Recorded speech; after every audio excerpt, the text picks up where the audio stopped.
Alrighty, so in this video, I'm going to go over a little bit about capacitance and then show a basic problem on how we'd calculate the capacitance, charge, and then the voltage in a combination circuit. And so hopefully most of this is a review, but well, let's just see what we have then. Let's just go from there. What I've drawn here is I've drawn a circuit with a battery of 24 volts, and then we have three different capacitors. These two are in parallel with each other. This is a 2 microfarad, this is a 4 microfarad, and this is a 12 microfarad capacitor. So just to remind you what a capacitor is and what capacitance means, is a capacitor is something that stores electrical energy. And it does that by, we'll think about what happens when you turn this battery on. So this battery then pushes charge from here that then flows into one of these plates. And so we get a buildup of charge on one of these plates. And then it pulls charge from over here because we have potential differences. So as charge accumulates on here, charge is leaving this other plate. And so what ends up happening is each plate becomes positively charged and negatively charged. And then that difference in charge, because keep in mind there's a little piece of air, there's some insulator here that doesn't allow the circuit to be complete. And so as the charge accumulates, eventually the flow of electricity, the flow of charge stops. And so what you're left with is, you'll be left with a few charged capacitors. So remember, this is, if we were doing our experiment, this is when you first hook up the capacitors to a circuit. You'll notice that if you have a light bulb connected, you'll notice the light bulb will turn on for a moment, and then it'll turn off, turns on because there's that flow of charge. And then it'll turn off. And then if you disconnect the battery, you'll again have a flow of charge out from the capacitor, and you'll have the bulbs light up for another moment, and then they'll go off once that charge has distributed itself evenly. And so a capacitor is something that can store electrical energy by giving the plates in the capacitor a net positive and a net negative charge. Now really I shouldn't say net, because technically as some charge leaves one plate, it builds up on the other. So overall, the net charge is still zero. It's just each plate has a positive and a negative. And so we measure that in something called capacitance. That tells us how much charge it can hold. And the unit for it is a farad, F for farad. And so that's kind of our brief reintroduction to capacitance. So now the question is how do we calculate the charge, the voltage, and the capacitance for each one of these components? And so let's just remind ourselves how we calculate the equivalent capacitance of things that are in parallel and then things that are in series. And then we'll take this and we'll simplify this circuit. And so for parallel, it's easy.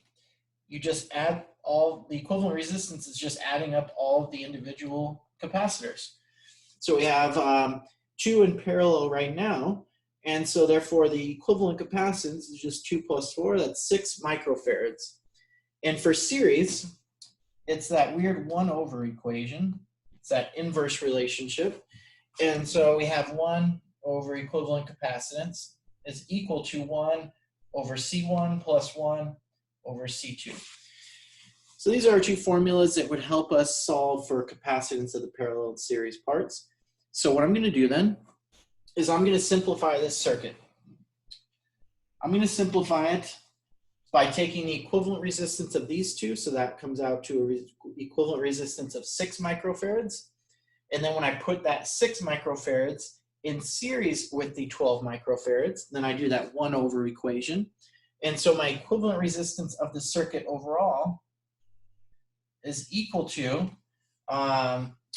let's see, 1 over 12, plus 1 over 6, and then we take the inverse of all of that. And so what are we left with? Then we're left with 4 microfarads.